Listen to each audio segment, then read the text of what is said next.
Hey there, friends. Welcome back to another Bible time. I am so thankful that you keep showing up to find out what question we'll be asking in our current series. This week, we will be wondering about scarcity. Now, scarcity is an interesting word. Sometimes we say it when we mean something is scarce or that there is scarcity, meaning that there isn't enough of something. But sometimes when we're talking about scarcity, we mean that it feels like there isn't enough of something. So take a pie, for example. I have one in my freezer right now, and that pie, even if I cut it up into really small pieces, it's still only going to be enough for about, let's say 16, maybe 20 people if I make the slices really, really thin. This is a problem when we face shortages of things like masks or face shields, such as at the beginning of the pandemic, or when there's a famine somewhere, meaning that people don't have enough food. But sometimes, like I said, scarcity is more of a feeling. We get afraid that there won't be enough of something. Maybe there won't be enough power or influence to go around. For example, you might have an idea of how to play a game with your family, but maybe they think you're too young to really have an opinion or understand how the game should be played.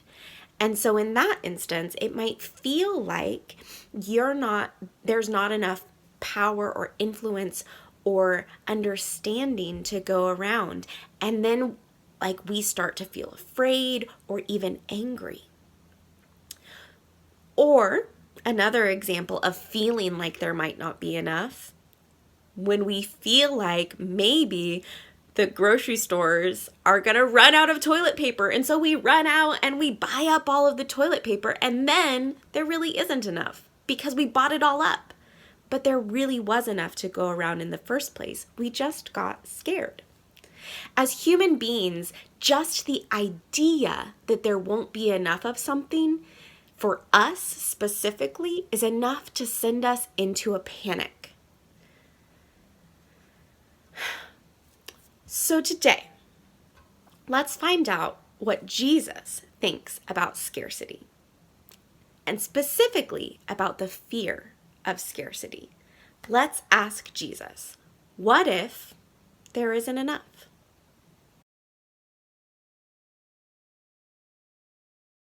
Matthew 15, verses 32 through 38. Now Jesus called his disciples and said, I feel sorry for the crowd because they've been with me for 3 days and have had nothing to eat. I don't want to send them away hungry because they might not have enough strength to travel. His disciples replied, where are we going to get enough food in this wilderness to satisfy such a big crowd? Jesus said, how much bread do you have? They responded, 7 loaves and a few fish. He told the crowd to sit on the ground. He took the 7 loaves of bread and the fish.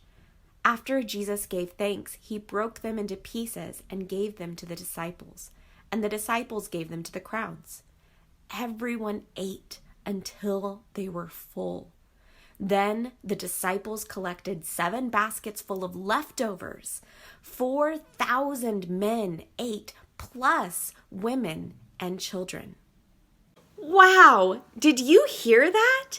Jesus is there with a crowd of people for several days, and it gets to the point where everyone's hungry. And Jesus points that out. He's like, hey, friends, disciples, everyone's hungry. Let's make sure they eat. And the disciples are looking at the food that they have, and they're like, Jesus, we don't have enough. Send these people away. There's not enough to go around. These disciples have already seen some really cool miracles, so it might be surprising that they all of a sudden get really scared. But remember, when we are afraid that there won't be enough for us, we start to panic. So they're worried about the logistics. They see a huge demand and very little supply. They're facing both the fear of and actual scarcity. Seeing the facts of what they have in front of them and how many people they are, they just don't see how they can rise to the challenge of feeding all those people. But Jesus makes a way. Jesus tells them to use what they have, to share, to spread around all of the goodness, and a miracle happens. There is enough for everyone. In fact, there's more than enough for everyone. Jesus doesn't seem even the least bit shaken by the idea of scarcity. Now, we aren't Jesus. But as followers of Jesus, we can trust that just as Jesus met the need of that crowd, he wants to meet the needs of our world now. What are the challenges we face as individuals, as a city, as a nation, and as a global community?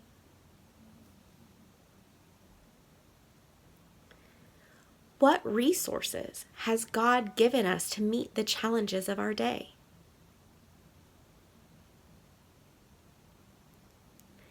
How might Jesus be asking you to trust and act for the good of your neighbor, your community, and our world?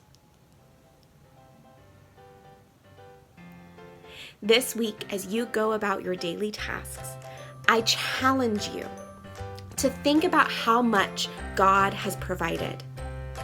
There is enough because Jesus is enough. Let's be Jesus people in the world. I love you, friends. See you soon.